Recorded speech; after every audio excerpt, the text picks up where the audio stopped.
Saúde, comportamento e bem-estar. Agora na 87 FM, Espiritualidade e Saúde.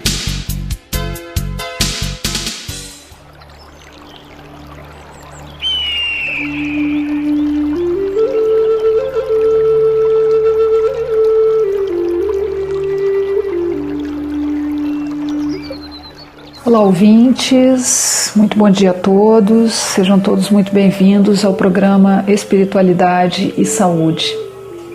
No programa de hoje, farei uma pequena resenha do livro A Doença como Caminho, dos autores Thorvald Detlefsen e Rüdiger Dahlke.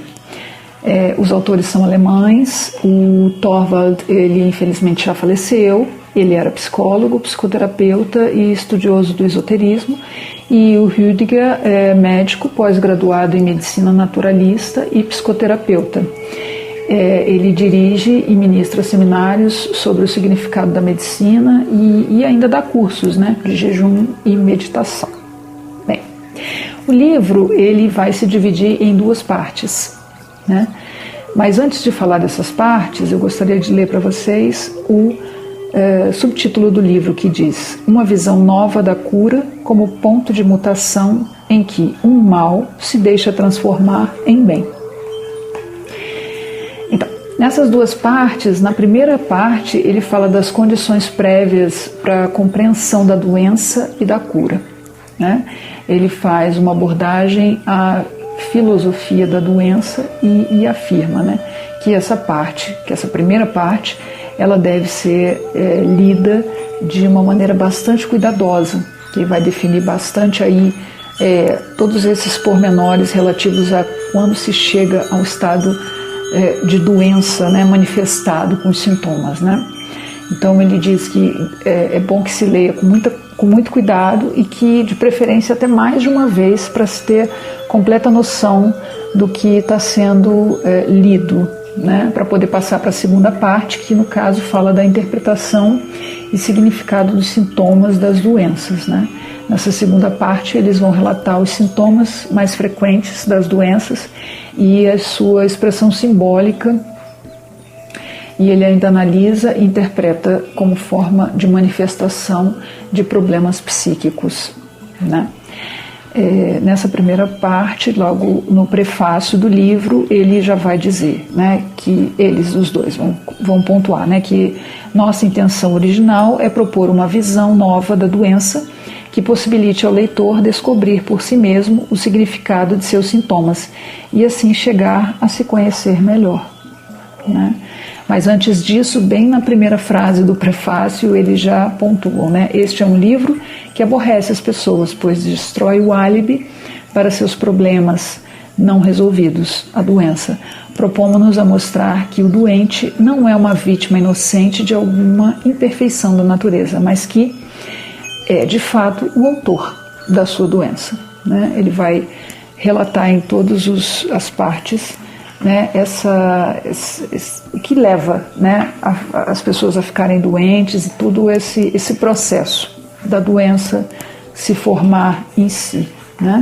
Então, inicialmente, logo no primeiro capítulo, ele vai falar do avanço da medicina moderna, que é cheia de equipamentos de última geração e que vai a fundo na questão de visualizar os órgãos e saber o que cada órgão faz, como faz, por que faz, e aí vai minimizando esse processo de busca de o que está doendo, é o fígado, é o rim direito, é o rim esquerdo, você tem especialista para todas as áreas, e isso vai em contrário com os métodos de cura natural, que vão visar o ser humano como um todo, composto de corpo e de alma, formando uma unidade.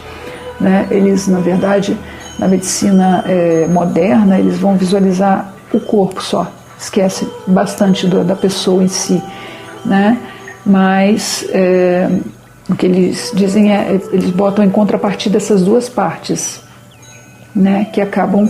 Você trata os sintomas e não a doença como um todo, que é o ser humano como um todo, Então eles falam, né, todos reconhecem que a medicina ortodoxa perdeu de vista a totalidade do ser humano.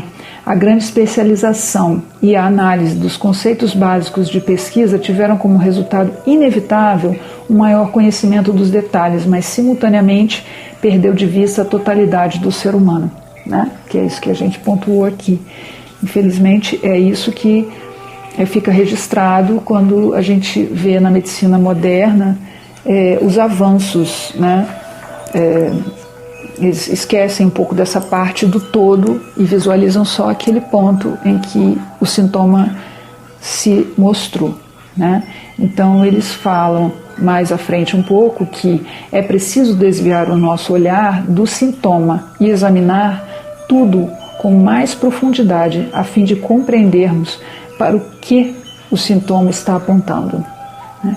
No entanto, o problema da medicina acadêmica está no fato de ela não ter capacidade para dar esse passo, na medida em que está encantada com os sintomas. É por isso que ela equipara o sintoma à doença, ou seja, não consegue separar a forma do conteúdo, então passa a tratar com grandes recursos e bastante habilidade os órgãos e as partes do corpo, mas não trata do ser humano que está doente. Aquilo que a gente estava falando já é o que ele está pontuando aqui no texto dele, né? Ele vai falar também que a doença é um estado do ser humano que indica que na sua consciência ela não está mais em ordem, ou seja, sua consciência registra que não há harmonia. Essa perda de equilíbrio interior se manifesta no corpo como um sintoma. Sendo assim, o sintoma é um sinal e um transmissor de informação, pois com seu aparecimento ele interrompe o fluxo da nossa vida e nos obriga a prestar-lhe atenção. O sintoma avisa que, como seres humanos, como seres anímicos, nós estamos doentes, isto é, o equilíbrio de nossas forças anímicas interiores está comprometido.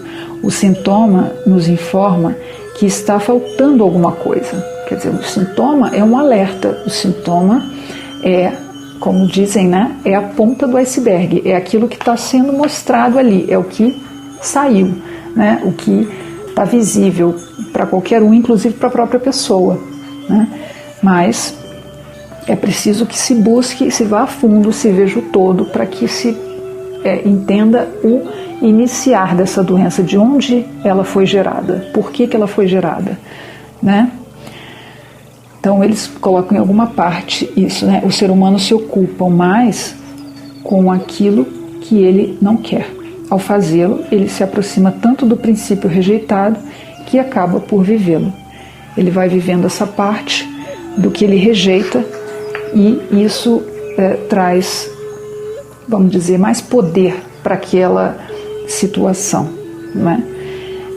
Ele fala mais à frente em outros capítulos do livro, ainda na primeira parte, né, que o caminho para a unidade, ao contrário, exige mais do que simplesmente fugir ou olhar para o lado.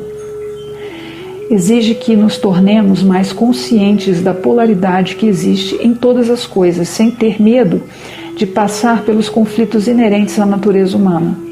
Só assim poderemos desenvolver a habilidade de unificar os opostos em nós mesmos.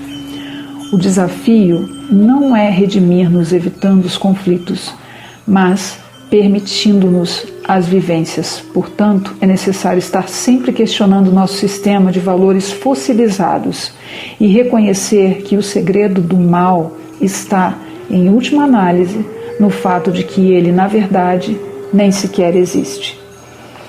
Né?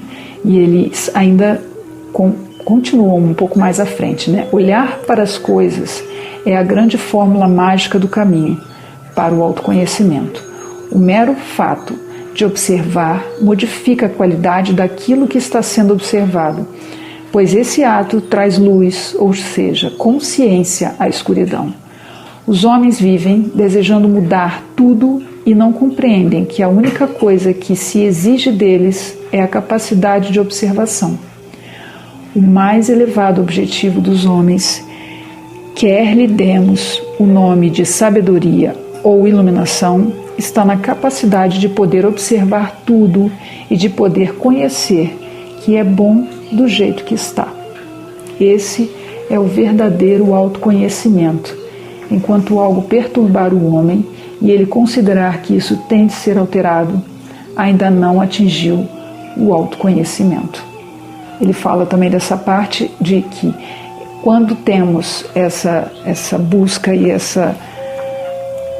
esse olhar, né, para o nosso autoconhecimento, isso é o que vai trazer maior esclarecimento para as nossas sensações, para os sintomas das doenças que possam aparecer.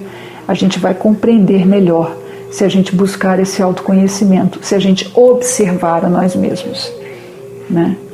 Ele pontua já no final dessa primeira parte que a cura ela só é possível na medida em que nos conscientizarmos dos aspectos ocultos de nós mesmos, que formam a nossa sombra, e na medida em que os integrarmos. Assim que descobrirmos o que nos faz falta, o sintoma torna-se supérfluo. A doença obriga o ser humano a permanecer na trilha rumo à unidade, e por isso a doença é um caminho para a perfeição.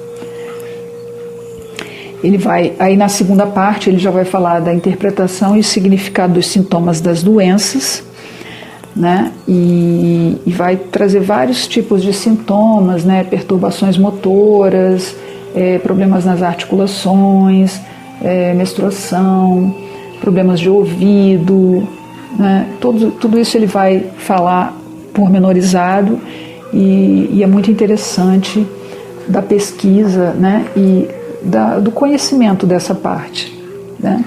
E o último capítulo ele vai falar, né, o que podemos fazer depois de tudo que ele já explicou, né?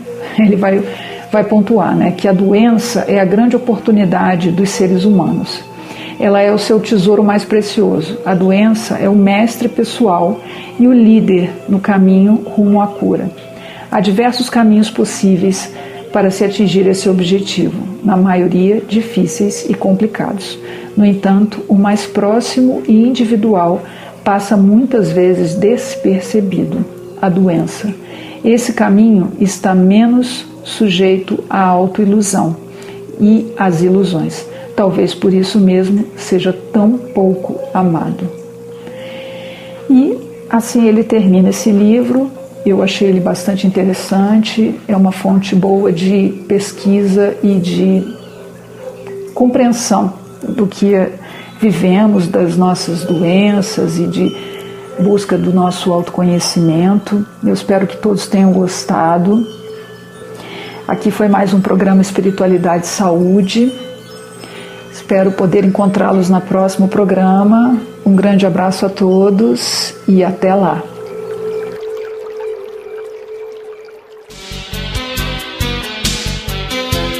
Você acabou de ouvir o Espiritualidade e Saúde. Saúde, comportamento e bem-estar para o seu dia a dia. Para ouvir novamente, acesse nosso site 87fm.com.br.